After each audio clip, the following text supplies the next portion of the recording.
दोस्तों, किस श्राप के कारण महिलाएं ही गर्भवती होती हैं? पुरुष क्यों गर्भ धारण नहीं करते? यह कष्ट केवल महिलाओं को ही क्यों उठाना पड़ता है? इसके पीछे हमारे पुराणों में एक प्राचीन कथा का वर्णन मिलता है जो ब्रह्मदेव ने देवी सरस्वती को सुनाई है। आइए आपको वह कथा सुनाते हैं। एक बार देवर्षि नारद भगवान श्री कृष्ण से पूछते हैं, हे प्रभु, केवल स्त्रियां ही गर्भ धारण क्यों करती है? पुरुष क्यों गर्भ धारण नहीं करते? ब्रह्मदेव ने ऐसी रचना क्यों की? इसके पीछे का रहस्य क्या है? श्री कृष्ण कहते हैं, हे देवर्षि, आपने उचित ही प्रश्न किया है। आपके इस प्रश्न का उत्तर प्राचीन काल की एक कथा में है, इसीलिए मैं आपको वह कथा सुनाता हूँ। इस कथा को सुनकर आपको ज्ञात हो जाएगा कि केवल स्त्री ही क्यों गर्भवती होती है और पुरुष क्यों नहीं। तब भगवान श्री कृष्ण नारद जी को कथा सुनाने लगते हैं। एक समय की बात है, ब्रह्मलोक के चारों ओर दिव्य प्रकाश फैला हुआ है जो न तो सूर्य का है और न ही चंद्रमा का। यह स्वयं ब्रह्मा जी की आभा है। ब्रह्मा जी के पास ही उनकी श्वेत वंशी और सुंदर मोरपंख से सजी वीणा लिए देवी सरस्वती विराजमान है। देवी सरस्वती ने ब्रह्मा जी के चरणों में बैठकर अपनी मधुर वाणी में कहना प्रारंभ किया, हे स्वामी, इस सृष्टि की संरचना में आपने अनगिनत अद्भुत कृतियां रची है। आपने अपनी इच्छा शक्ति से अनेक ऋषियों, देवताओं, गंधर्वों और सुंदर अप्सराओं को प्रकट किया। स्त्रियों को आपने सौंदर्य, चंचलता और आकर्षण प्रदान किया है, किंतु मैं एक जिज्ञासा से व्याकुल हूँ। संसार में गर्भ धारण का अद्भुत कर्तव्य और पीड़ा केवल स्त्रियों को ही क्यों सहनी पड़ती है? ये विशेषाधिकार और यह कष्ट केवल स्त्रियों के लिए ही क्यों निर्धारित हुआ? ब्रह्मा जी, जो अपनी चारों दिशाओं में देख रहे थे, उनकी बात सुनकर हल्के से मुस्कुराए। उनके मुख पर एक गूढ़ रहस्य की आभा झलकने लगी। उन्होंने अपना आसन थोड़ा समायोजित करते हुए कहा, हे देवी, आपने आज एक अत्यंत महत्वपूर्ण प्रश्न किया है। इस प्रश्न का उत्तर केवल एक कथा के माध्यम से ही समझाया जा सकता है। यह कथा इतनी प्राचीन है कि इसका उल्लेख स्वयं सृष्टि के आरंभ में हुआ था। इसे सुनने से न केवल आपकी जिज्ञासा शांत होगी, बल्कि इसे सुनने वाली स्त्री को गुणवान और रूपवान संतान का आशीर्वाद भी मिलेगा। जो भी स्त्री इस कथा को ध्यानपूर्वक सुनती है, उसे निश्चित ही गुणवान पुत्र रत्न की प्राप्त होगी। देवी सरस्वती ने ब्रह्मा जी के मुखमंडल पर दृष्टि डाली और बड़े आदर से कहा, हे प्रभु, मैं इस कथा को सुनने के लिए अत्यंत उत्सुक हूँ। कृपया मुझे यह कथा सुनाइए। ब्रह्मा जी ने अपना ध्यान कुछ क्षण के लिए ब्रह्मलोक के दिव्य प्रकाश में केंद्रित किया। उनकी वाणी गंभीर हो गई और उन्होंने कहना आरंभ किया, हे देवी, ध्यानपूर्वक सुनो। यह कथा उस समय की है जब सृष्टि का आरंभ हुआ था और देवताओं तथा दानवों के बीच एक बड़ा युद्ध छिड़ा था। उसी समय गर्भ धारण का यह रहस्य प्रकट हुआ। हे देवी, इसके पीछे महर्षि पुलत्स्य और देवी हविर्भुवा की कथा है। महर्षि पुलत्स्य का जन्म मेरे कान से हुआ था। वे मेरे मानस पुत्रों में से एक हैं और अत्यंत तपस्वी, ज्ञानवान और धर्मपरायण हैं। जब मैंने उन्हें सृष्टि में प्रकट किया तो उन्हें अनेक प्रकार की विद्याएं प्रदान की। वे वेदों के ज्ञाता, शास्त्रों के पंडित और तपस्या के प्रतीक माने गए। उनके जन्म का उद्देश्य संसार में धर्म की स्थापना करना और मानव जाति को सत्य, तप और संयम का महत्व सिखाना था। मैंने उन्हें निर्देश दिया कि वे तपस्या और ध्यान के माध्यम से आत्मज्ञान प्राप्त करें और संसार में सच्चे कल्याण का मार्ग प्रशस्त करें। मेरी आज्ञा से सत्ययुग में महर्षि पुलत्स्य सुमेरु पर्वत की ओर तपस्या के लिए गए। वह स्थान दिव्य, पवित्र और प्राकृतिक सुंदरता से परिपूर्ण था। सुमेरु पर्वत के उच्च शिखर पर उन्होंने एक आश्रम का निर्माण किया जो बांस, घास और जंगल की लकड़ियों से बना था। वह स्थान चारों ओर से ऊंचे वृक्षों, जल के झरनों और शांत वातावरण से घिरा हुआ था। यह आश्रम तपस्वी पुलत्स्य का साधना स्थल बन गया। महर्षि पुलत्स्य ने वहां घोर तपस्या प्रारंभ कर दी। उनके तप से चारों ओर दिव्यता का प्रवाह होने लगा। उनके शरीर से निकलने वाली ऊर्जा इतनी प्रभावशाली थी कि वह देवताओं, गंधर्वों और अप्सराओं का ध्यान आकर्षित करने लगी। सुमेरु पर्वत, जो देवताओं और गंधर्वों का प्रिय स्थान था, वहां आए दिन अप्सराएं, गंधर्व और दानव विचरण करते रहते थे। जब उनकी दृष्टि महर्षि पुलत्स्य पर पड़ी तो वे सभी उनकी तपस्या को लेकर आश्चर्यचकित हो गए। उनकी दिव्यता और तप का प्रभाव इतना गहरा था कि सभी उन्हें अपने खेल और नृत्य के माध्यम से विचलित करने का प्रयास करने लगे। अप्सराएं, जो अपनी सुंदरता और चपलता के लिए प्रसिद्ध थीं, पुलत्स्य की तपस्या को भंग करने के लिए विभिन्न युक्तियां अपनाने लगीं। वे उनके आश्रम के निकट आकर अपने मधुर स्वर में गाने लगीं। कोई वीणा बजाती तो कोई कंचन घंटियों की मधुर ध्वनि से वातावरण को गूंजायमान कर देती। वे कभी फूलों की माला लेकर पुलत्स्य के पास जाती तो कभी अपनी सुंदरता का प्रदर्शन कर उनके तप को भंग करने का प्रयास करती। लेकिन महर्षि पुलत्स्य अपनी साधना में लीन थे, वे उनकी ओर कोई ध्यान नहीं देते थे। यह देखकर अप्सराएं और गंधर्व अधिक उन्मुक्त होकर उनके तप में विघ्न डालने का प्रयास करने लगे। अनेक प्रकार के दानव भी अपनी चेष्टाओं से उनके धैर्य की परीक्षा लेने लगे। वे दानव आकर अपनी कर्ण कर्कश ध्वनि से महर्षि की तपस्या में विघ्न निर्माण करते और चले जाते, लेकिन महर्षि का ध्यान कभी विचलित नहीं हुआ। एक दिन जब अप्सराओं ने हद से अधिक अशांति उत्पन्न कर दी और गंधर्वों ने उनके आश्रम के पास अपने क्रीड़ा स्थल बना लिए, तो महर्षि पुलत्स्य की साधना भंग हो गई।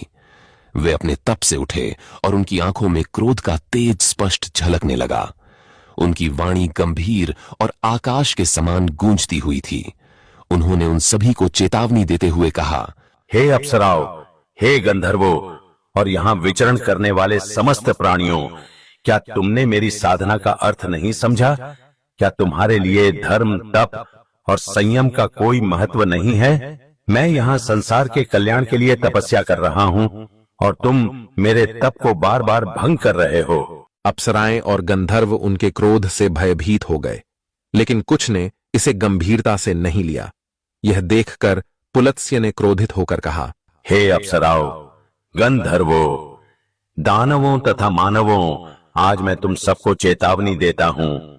जो भी प्राणी अब मेरी तपस्या में विघ्न डालेगा वह गर्भ धारण करेगा, चाहे वह पुरुष हो, स्त्री हो, गंधर्व हो या दानव हो। जो भी मेरी तपस्या में विघ्न उत्पन्न करेगा, गर्भ का कष्ट उसे सहन करना पड़ेगा।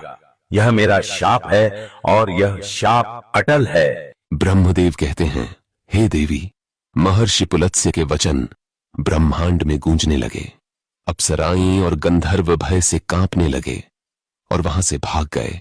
उनके इस शाप का प्रभाव इतना गहरा था कि सुमेरु पर्वत पर फिर कोई भी प्राणी उनकी तपस्या में विघ्न डालने की हिम्मत नहीं कर सका।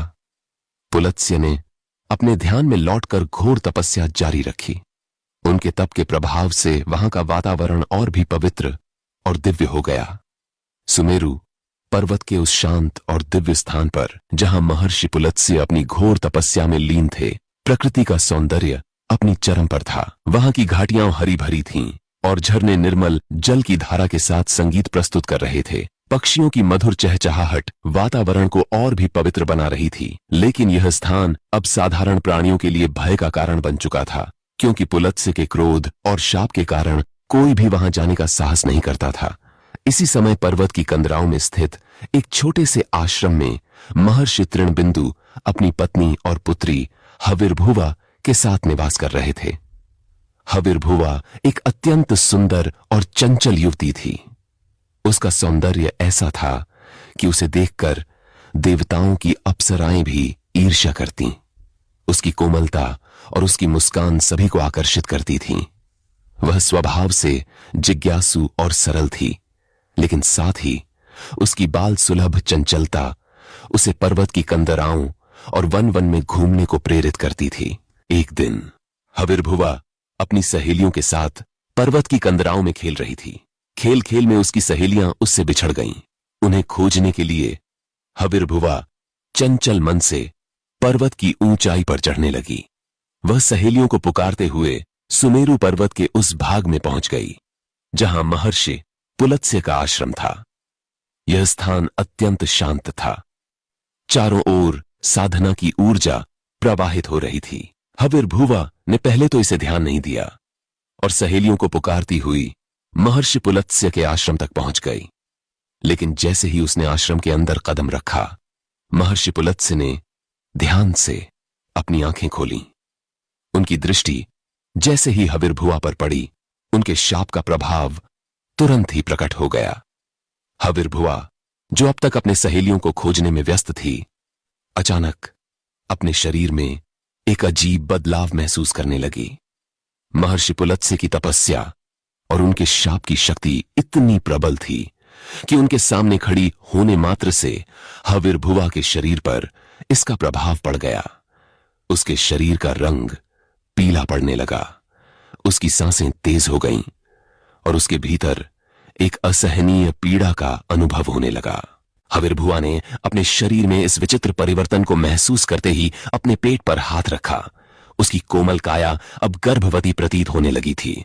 यह उसके लिए अत्यंत अचंभे और भय का कारण बन गया। उसने व्याकुल होकर महर्षि पुलत्स्य की ओर देखा, लेकिन महर्षि अपनी तपस्या में पुनः लीन हो गए थे। तभी हविर्भुआ की सहेलियां, जो उसे ढूंढते हुए उस स्थान पर आ पहुंची थीं, उसे देखकर स्तब्ध रह गईं। हविर्भुआ ने घबराई हुई आवाज में अपनी सहेलियों से कहा, हे सखियों, मुझे नहीं पता यह क्या हो रहा है। मैं यहाँ केवल तुम्हें खोजने आई थी, लेकिन जैसे ही मैंने इस तपस्वी को देखा, मेरे शरीर में यह बदलाव होने लगा। मुझे अपने शरीर में अजीब सा महसूस हो रहा है। मेरे पेट में जैसे कुछ हलचल हो रही है। यह क्या है, मैं समझ नहीं पा रही हूँ। सखियां भी भयभीत होकर हविर्भुआ को सहारा देने लगीं।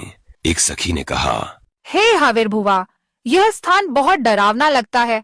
हमें यहाँ से तुरंत चलना चाहिए। इस स्थान पर महर्षि पुलत्स्य तपस्या करते हैं और हमने सुना है कि उनके शाप के कारण कोई भी उनकी तपस्या में विघ्न डालने की हिम्मत नहीं करता। तुम अनजाने में उनके शाप के प्रभाव में आ गई हो। ब्रह्मदेव कहते हैं, हे देवी। फिर वह सहेलियां हविर्भुआ को सहारा देकर महर्षि तृणबिंदु के आश्रम की ओर ले जाने लगीं। रास्ते भर हविर्भुआ भय और लज्जा से व्याकुल रही। उसका चेहरा पीला और आंखें अश्रुपूर्ण थीं। वह समझ नहीं पा रही थी कि उसके साथ ऐसा क्यों हुआ। हविर्भुआ अपनी सखियों के सहारे किसी तरह अपने पिता महर्षि तृणबिंदु के आश्रम पहुंची। उसकी हालत देखकर तृणबिंदु और उनकी पत्नी का हृदय कांप उठा। हविर्भुआ ने रोते हुए सारा वृतांत कह सुनाया। उसने कहा, हे पिता, मैं अनजाने में महर्षि पुलत्स्य के तपस्थल पर पहुंच गई। मुझे यह ज्ञात नहीं था कि वहां जाना निषिद्ध है। जैसे ही उनकी दृष्टि मुझ पर पड़ी, मेरे शरीर में अजीब परिवर्तन होने लगा। मैं नहीं जानती कि यह सब क्यों हुआ। कृपया मुझे इस समस्या से बचाइए। महर्षि तृणबिंदु ने अपनी पुत्री की बात सुनकर ध्यान लगाया और अपनी दिव्य दृष्टि से घटनाओं को देख लिया। उन्हें पता चला कि महर्षि पुलत्स्य के श्राप के कारण उनकी पुत्री गर्भवती हो गई है। यह देखकर उनका हृदय शोक और चिंता से भर गया। उन्होंने गहरी सांस लेते हुए अपनी पत्नी से कहा, हे भद्रे, यह घटना कोई साधारण घटना नहीं है। यह महर्षि पुलत्स्य के श्राप का प्रभाव है। मेरी पुत्री अनजाने में उनके तप के बीच पहुंच गई और अब वह इस संसार की पहली स्त्री है जो गर्भवती हुई है। ब्रह्मदेव कहते हैं, हे देवी। फिर तृणबिंदु ने तुरंत निर्णय लिया कि उन्हें महर्षि पुलत्स्य के पास जाकर उनसे क्षमा याचना करनी होगी। उन्होंने हविर्भुआ को अपने साथ लिया और सुमेरु पर्वत की ओर चल पड़े। जब महर्षि तृणबिंदु सुमेरु पर्वत पहुंचे तो उन्होंने महर्षि पुलत्स्य को तपस्या करते हुए देखा। उनकी दिव्य आभा और शांत मुद्रा देखकर तृणबिंदु ने आदर पूर्वक उनके चरणों में प्रणाम किया। उन्होंने करबद्ध होकर कहा, हे महर्षि, आप साक्षात ब्रह्मा जी के मानस पुत्र हैं। आपका तप और आपकी कीर्ति समस्त संसार में विख्यात है। आप परम दयालु और कृपालु हैं। मेरी कन्या अनजाने में आपके तपस्थल पर पहुंच गई और आपके श्राप का प्रभाव उस पर पड़ गया। आज वह गर्भवती हो चुकी है और यह संसार की पहली ऐसी घटना है। हे मुनिवर, मेरी पुत्री अब इस समाज में कैसे रह पाएगी? कौन उससे विवाह करेगा? यह तो कलंक का जीवन हो जाएगा। उन्होंने आगे कहा, हे महर्षि, मेरी पुत्री का कोई दोष नहीं है। वह अनजाने में इस श्राप का भागी बनी है। मैं आपसे विनती करता हूं कि कृपया उसे पत्नी के रूप में स्वीकार करें। वह सर्वगुण संपन्न है और आपकी सेवा में सदैव तत्पर रहेगी। आप जैसे तपस्वी और दिव्य महापुरुष के साथ उसका जीवन धन्य हो जाएगा। तृणबिंदु के करुण निवेदन और हविर्भुआ के अश्रुपूर्ण चेहरे को देखकर महर्षि पुलत्स्य का कठोर तपस्वी हृदय पिघल गया। उन्होंने अपनी तपस्या से उठते हुए कहा, हे मुनिवर तृणबिंदु, मैं आपकी स्तुति और आदर से अत्यंत प्रसन्न हूँ। आपके शब्दों ने मेरे हृदय को छू लिया है। यह सत्य है कि मेरे श्राप के कारण ही आपकी पुत्री गर्भवती हुई है। मैं अपने इस कठोर श्राप के परिणाम को समझता हूँ और इस दोष का निवारण करना मेरा कर्तव्य है। मैं आपकी पुत्री हविर्भुआ को अपनी पत्नी के रूप में स्वीकार करता हूँ। वह न केवल मेरी पत्नी बनेगी, बल्कि संसार में स्त्रीत्व का प्रतीक बनकर इसे गौरवान्वित करेगी। आप निश्चिंत होकर अपनी कन्या का हाथ मुझे सौंपें। मैं उसे सम्मान और आदर दूंगा। ब्रह्मदेव कहते हैं, हे देवी। फिर महर्षि तृणबिंदु और उनकी पत्नी के हृदय में महर्षि पुलत्स्य के ये वचन सुनकर अपार शांति और सुख का अनुभव हुआ। उन्होंने अपनी पुत्री का हाथ महर्षि पुलत्स्य को सौंप दिया। महर्षि पुलत्स्य ने अपनी तपस्या के स्थान पर हविर्भुआ के साथ विवाह किया। इस विवाह के समय सुमेरु पर्वत पर देवताओं और ऋषियों ने प्रसन्न होकर आशीर्वाद दिया। तृणबिंदु की पुत्री हविर्भुआ अब महर्षि पुलत्स्य की पत्नी के रूप में उनके आश्रम में रहने लगी। वह पूर्ण समर्पण और निष्ठा के साथ महर्षि पुलत्स्य की सेवा में जुट गई। उनका जीवन तप और त्याग का प्रतीक बन गया। हविर्भुआ ने अपने हृदय में हर प्रकार के दुख और कठिनाई को सहन करते हुए पतिव्रता धर्म का पालन किया। हर दिन प्रातः काल वह महर्षि पुलत्स्य के लिए आश्रम की सफाई करती, उनके यज्ञ और ध्यान के लिए आवश्यक सामग्री तैयार करती और उनके तप के लिए उपयुक्त वातावरण सुनिश्चित करती। महर्षि पुलत्स्य, जो स्वयं एक तपस्वी और विद्वान थे, धीरे धीरे हविर्भुआ की सेवा और भक्ति से प्रभावित होने लगे। वे यह समझ गए थे कि उनकी पत्नी न केवल सर्वगुण संपन्न है, बल्कि वह महान त्याग और सहनशीलता का प्रतीक भी है। एक दिन जब हविर्भुआ ने दिन भर की सेवा के बाद महर्षि पुलत्स्य के चरणों में बैठकर उनकी थकान दूर करने का प्रयास किया, तो महर्षि पुलत्स्य ने प्रसन्न होकर कहा, हे देवी, मैं तुम्हारी निस्वार्थ सेवा, भक्ति और पतिव्रता धर्म से अत्यंत प्रसन्न हूँ। तुम्हारे समर्पण ने मेरे हृदय को छू लिया है।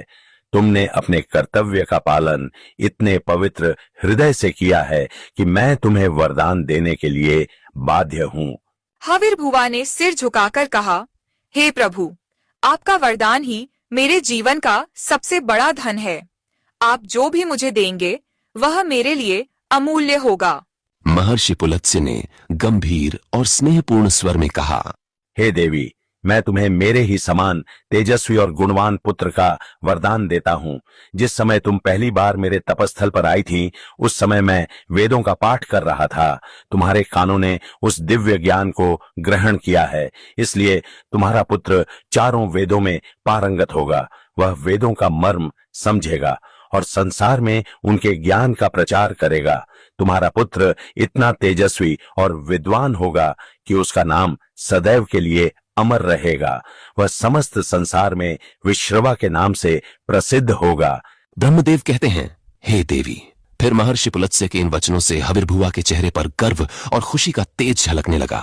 उन्होंने अपने पतिव्रता धर्म और सेवा को और अधिक निष्ठा से निभाना प्रारंभ किया। समय बीतता गया और कुछ समय बाद हविर्भुआ ने एक दिव्य पुत्र को जन्म दिया। उस बालक का तेज और आभा देखकर ऐसा प्रतीत होता था जैसे वह स्वयं किसी देवता का अवतार हो। महर्षि पुलत्स्य ने उस बालक का नामकरण किया और कहा, यह मेरा पुत्र है जो वेदों के ज्ञान को सजीव करेगा। इस बालक का नाम विश्रवा होगा।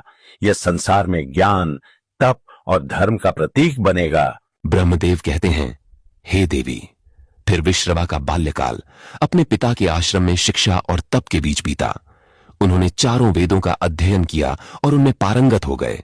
महर्षि विश्रवा, जो अपने पिता महर्षि पुलत्स्य के समान ही विद्वान, धर्मनिष्ठ और सत्यवादी थे, अपनी विद्वत्ता और तपस्या के कारण पूरे संसार में विख्यात हो गए।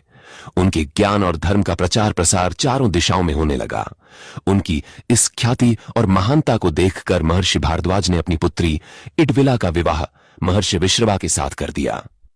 महर्षि विश्रवा और इडविला का विवाह अत्यंत शुभ और पवित्र रीति से संपन्न हुआ। विवाह के बाद वह अपने पति की सेवा और उनके आश्रम की व्यवस्था में रत हो गईं। समय बीता और इडविला ने एक तेजस्वी पुत्र को जन्म दिया।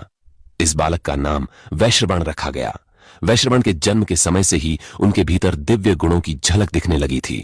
वे अपने पिता की भांति धर्मपरायण, सत्यवादी और तपस्वी स्वभाव के थे।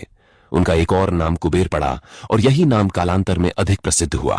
ब्रह्मदेव कहते हैं, हे देवी।